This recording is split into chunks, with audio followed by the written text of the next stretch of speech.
स्वागत है मेरे YouTube चैनल पे। मैं हूं AK कश्यप। आज एक महत्वपूर्ण टॉपिक पे बात करेंगे। 8th पे कमीशन का गठन की स्वीकृति मिल चुकी है। 8th पे कमीशन के गठन को लेकर विचार विमर्श के लिए JCM की मीटिंग बुलाई गई है और इस JCM की मीटिंग को लेकर 23 जनवरी 2025 को एक लेटर आप देख सकते हैं स्लाइड में। ये लेटर निकला है और ये लेटर किनके संदर्भ में है? ये श्री शिव गोपाल मिश्रा जो secretary staff national council JCM को रिप्रेजेंट करते हैं। आज के इस टॉपिक में 8वें वेतन आयोग में कितना फिटमेंट फैक्टर लगेगा और जो ये पिक्चर देख रहे हैं शिव गोपाल मिश्रा का, ये कितना कर्मचारियों के हित में जाकर सजेशन देते हैं सरकार को कि कितना फिटमेंट फैक्टर लगना चाहिए। इन्हें सबसे पहले इस बात को भी ज़रूर ध्यान देना चाहिए कि जब 6ठे वेतन से 7वें वेतन में जब इस कमीशन लगा था तो उस समय 125% महंगाई भत्ता था। अभी तक केंद्र सरकार मात्र 53% महंगाई भत्ता दिया है, जो इस महंगाई के दौर में उचित नहीं है। दूसरी तरफ जो सरकार सुविधाएं पेंशन भोगियों को भी दे रही है, जो DR दिया जा रहा है, डियरनेस रिलीफ दिया जा रहा है, यह भी उचित नहीं है जो सरकार अभी तक दी है। अगर 2026 की बात करें तो बहुत ज़्यादा अगर बढ़ेगा तो 10%। अगर 60 से 63% तक अगर महंगाई भत्ता जाती है और 8th पे कमीशन आता है तो शिव गोपाल मिश्रा जो JCM को रिप्रेजेंट करेंगे, सजेशन देंगे केंद्र सरकार को इस वेतन आयोग को लेकर, तो इन्हें कर्मचारियों के पक्ष में जबरदस्त आवाज बुलंद करने की जरूरत है। आज इस वीडियो को आप जरूर लास्ट तक देखिएगा क्योंकि आपकी 8th पे कमीशन में मौज होने वाली है और उस मौज को जानने के लिए अंतिम तक जरूर देखिएगा। नए जुड़े हैं तो सब्सक्राइब जरूर कर लीजिएगा, वीडियो को लाइक जरूर कीजिएगा, अगर सुझाव होगा तो आप कमेंट में लिखिएगा। देखिए, बहुत तरह की बातें अभी चल रहे हैं, निकल रहे हैं। कहीं कहा जा रहा है कि DA को 0 कर दिया जाएगा, कहीं पे बात चल रहा है कि नहीं 50% DA को बेसिक में मर्ज करके 8th पे कमीशन को लागू कर दिया जाएगा।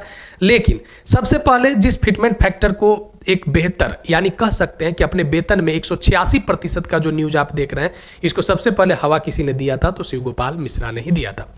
8वें वेतन आयोग के सिफारिश को लेकर इन्होंने एक लेटर भी लिखा था वित्त मंत्रालय को, उसके संदर्भ में भी बात करेंगे। देखिए, सबसे पहले यहाँ पे जानिए कि 8th पे कमीशन अगर आता है तो जो फिटमेंट फैक्टर विगत आप देखे होंगे कि जो दो पे कमीशन से फिटमेंट फैक्टर जो लग रहा है, तो अगर ये फिटमेंट फैक्टर लगता है तो 8वें वेतन आयोग में कितना फिटमेंट फैक्टर होगा। अलग अलग लोगों का अलग अलग मान्यता है, मेरा भी कुछ अपना निजी विचार है, लेकिन आज हम अपने निजी विचार पर बात नहीं करेंगे। आज केवल JCM के जो रिप्रेजेंटेटर हैं उनके विचारों पे ही बात करेंगे। देखिए, यहाँ पे जो बातें चल रहे हैं कि जो अगर शिव गोपाल मिश्रा रिप्रेजेंट कर रहे हैं तो इन्हें ये जो 8th पे कमीशन को लेकर जो बातें किया था, देखिए केंद्रीय सरकारी कर्मचारियों की मान्यता प्राप्त संस्थान जो JCM है, ये कर्मचारी पक्ष से मिश्रा जी केंद्र सरकार को वेतन पत्र लिखकर वेतन पैनल के गठन की शीघ्र कदम उठाने की आग्रह कुछ दिन पहले किया था अनाउंसमेंट के बाद कि जल्द से जल्द पैनल का गठन किया जाए। अब देखिए कि जब पैनल का गठन होगा तो पैनल के गठन में इन्हें सबसे पहले फिटमेंट फैक्टर पर और महंगाई पर ध्यान देना होगा। क्यों?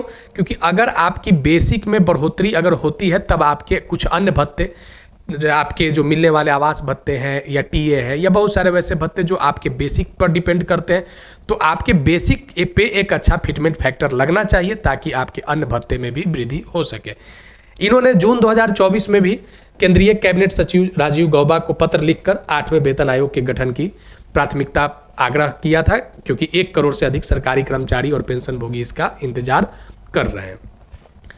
1 करोड़ 10 लाख केंद्रीय कर्मचारी पेंशन भोगी हैं। 1 करोड़ के आसपास में लगभग राज्य कर्मचारी और पेंशन भोगी है, जो केंद्र के तर्ज पर राज्य भी 8th पे कमीशन को लागू करता है। अगर 1 जनवरी 2026 को अगर ये अनाउंसमेंट अगर होता है 8th पे कमीशन को लेकर, 1 जनवरी 2026 को अगर लागू होता है, प्रभावी होता है, तो आपका न्यूनतम वेतन कितना होगा। देखिए, यहाँ पे जो बातें निकल के आ रही है कि न्यूनतम वेतन आपका यहाँ जो अभी हमने चर्चा किया कि 51,480 रुपया हो जाएगा। ये किनके अकॉर्डिंग? ये जो JCM है शिव गोपाल मिश्रा, इन्होंने 2.86 का फिटमेंट फैक्टर प्रस्तावित करने की बात किया था। 2.86 का फिटमेंट फैक्टर एक बहुत बड़ा फिटमेंट फैक्टर होगा। इससे लेकर जो 18,000 रुपया 7th पे कमीशन में जो सबसे न्यूनतम वेतन था वह बढ़कर 51,480 रुपया हो जाएगा। अगर केंद्र सरकार 2.86 का न भी लगाती है, अगर इनकी मांग रहती है 2.86 का, और केंद्र सरकार अगर अपना कुछ भी बात को रखती है, फिर भी आप मानकर चलिए कि आपकी न्यूनतम वेतन 41,000 रुपया से कम नहीं होने वाला है। लेकिन अब देखिए एक दूसरा पक्ष पेंशन भोगियों के लिए, तो पेंशन भोगियों का जो न्यूनतम अभी पेंशन है वह 9,000 रुपया है, यह बढ़कर आपका 25,740 रुपया हो जाएगा। अब ये सब जो बातें जेसीएम के द्वारा उठाए गए थे, जिसमें कहा गया था कि अगर 2.86 का फिटमेंट लगता है तो 1.86% की वेतन में वृद्धि होगी, और ये जो लेटर है, इस लेटर में ये जो सजेशन देंगे ये 2.86 का ही सजेशन देंगे, क्योंकि इन्होंने पहले भी इस बात को रखा था। अब एक और मसला यहाँ पे देख सकते हैं कि आप देखे होंगे कि पिछले वेतन आयोग जब गठित हुआ था तो डीए को मर्ज कर दिया गया था बेसिक में, और मिनिमम 2.57 का फिटमेंट फैक्टर लगाया गया था, जिसके कारण वेतन में वृद्धि हुआ था और 18,000 रुपया न्यूनतम वेतन सबसे निचले स्केल पर लागू हुआ था।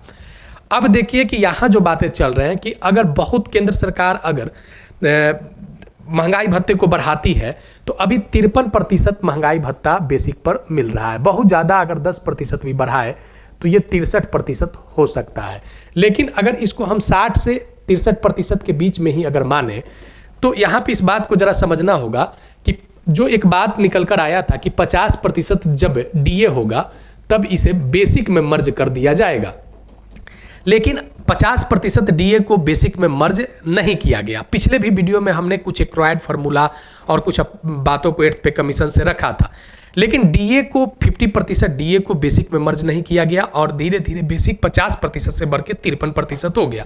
एक यह भी चर्चा है, इसको कितना हवा दिया जा रहा है ये अलग बात है। यह भी चर्चा है कि जैसे आपका जो 10 से 13% का डीए जो एक्स्ट्रा लग रहा है जनवरी 2026 तक, यानी 10 से 13% का जो डीए होगा इस पर सरकार विचार नहीं करेगी। सीधे जो आपका 50% डीए है बेसिक का और 50% जो डीए होगा इसको बेसिक में मर्ज कर दिया जाएगा। अब ये बात कितना सच है ये आने वाले समय में इसका पता चलेगा, लेकिन ऐसे अलग अलग बातें निकल रहे हैं। अगर बेसिक प्लस 50% अगर डीए को मर्ज करके और ये जो बचा हुआ 10 से 13% का डीए है, अगर सरकार इसको अगर बिल्कुल छोड़ देती है तब कर्मचारियों के हक में नुकसान होगा। लेकिन सबसे पहले चाहिए कि केंद्र सरकार जितना बेसिक है उसको मर्ज करके और जो एक फिटमेंट फैक्टर जो जेसीएम के द्वारा डिमांड किया गया है उस फिटमेंट फैक्टर को लगाए, ताकि बेसिक में भी बढ़ोतरी हो और अन्य भत्तों में भी बढ़ोतरी हो। आगे देखिए इसमें जो बातें निकल कर आ रहे हैं कि अगर एट्थ पे कमीशन 1 जनवरी 2026 से आ रहा है तो जुलाई 2026 में, यानी जब 1 जनवरी 2026 को जब आएगा, 1 जनवरी 2026 को आएगा तो बेसिक तो आपका जीरो रहेगा, लेकिन जब 1 जुलाई 2026 को जब पहला डीए दिया जाएगा तो उस समय डीए 3 से 4% रहेगा और इसी आधार पर आपके अन्य भत्ते का भी निर्धारण होगा। अब यहाँ मसला क्या है कि जो भी 60-63% बेसिक है वहां से मर्ज होगा या 50% से मर्ज होगा। 2.86 का फिटमेंट फैक्टर लग पाएगा, क्योंकि 2.86 का फिटमेंट फैक्टर अगर नहीं लग पाता है तब केंद्रीय कर्मचारी, राज्य कर्मचारी या पेंशन भोगी इस महंगाई में उन्हें बहुत कठिनाइयों के साथ सामना करना पड़ सकता है।